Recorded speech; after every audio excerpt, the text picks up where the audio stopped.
Hello guys, dito na naman tayo.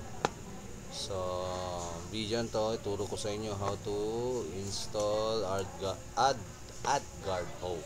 Okay? So, yan. Bali may 8 gig ako. Yan. Ginamit ko dun sa aking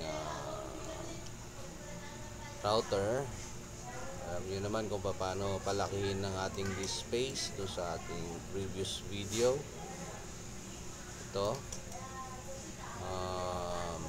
using extension root xroot. Okay, so hanapin nyo na lang yun sa aking mga videos, aking YouTube channel. Okay, umpisa na natin how to install AdGuard Home. Okay, so let's check muna IP. Binago ko muna ang aking LAN IP. Ayan, ginawa kong 20.1. Ayan na siya, ayan, 20.1. Okay, after nating mabago yan,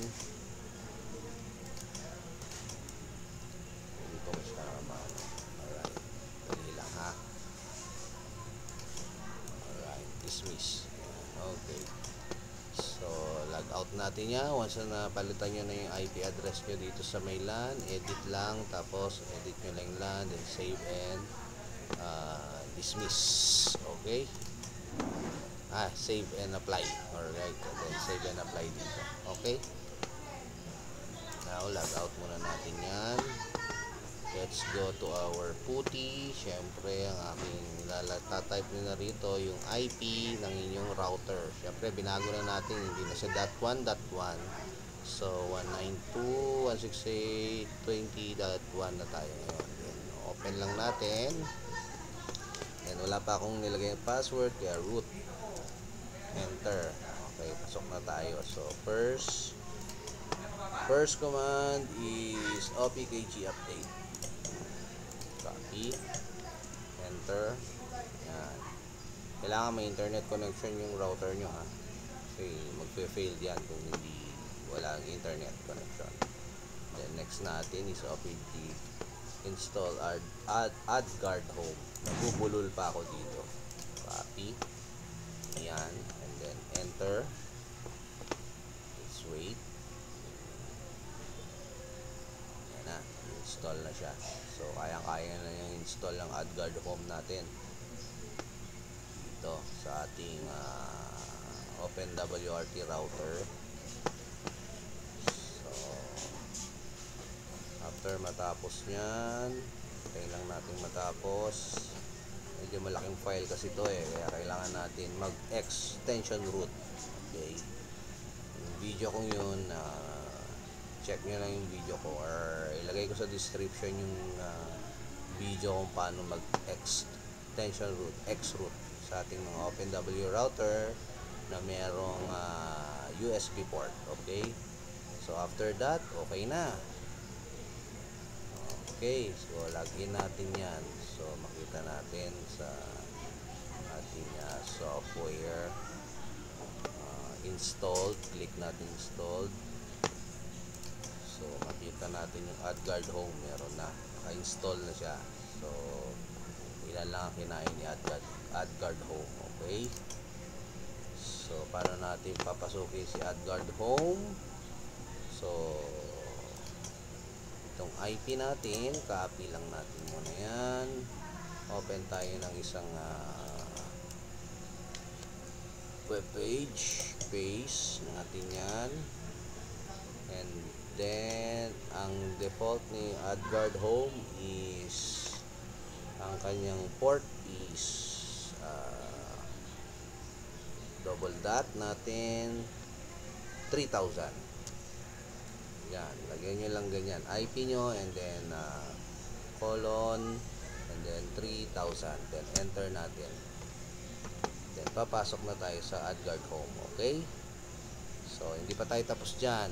Mamaya na natin i-get started dyan. Sinek lang natin if okay na.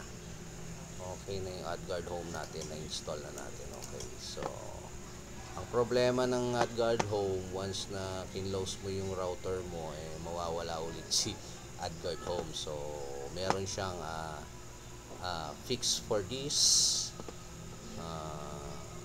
I-reconfigure mo ulit kasi siya if kunyari nag in-close mo yung router mo, in-on mo ulit yung router mo, bali re-reconfigure ka na naman ng AdGuard Home mo. Okay, so babaguhin pa rin natin yung port niyan maya-mayang konti. So i-fix muna natin yung pag in-close natin at in-open natin, still mag-run na agad ang ating AdGuard Home.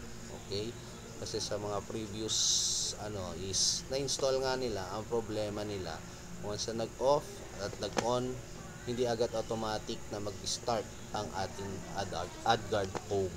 Yun. So balik ulit tayo sa PuTTY. Chinek lang natin if nag-load na.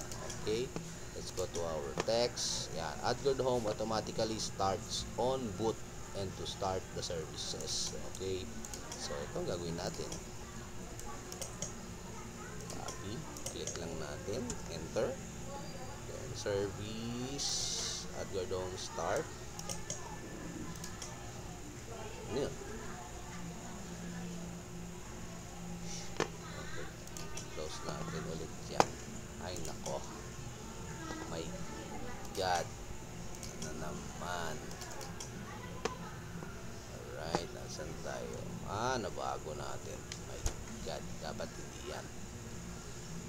Hindi yan ang ating na copy and paste ko pala siya dito. Enable natin to start. Bali, ang gawin natin ngayon is pause ko muna, kunin ko lang yung isang aking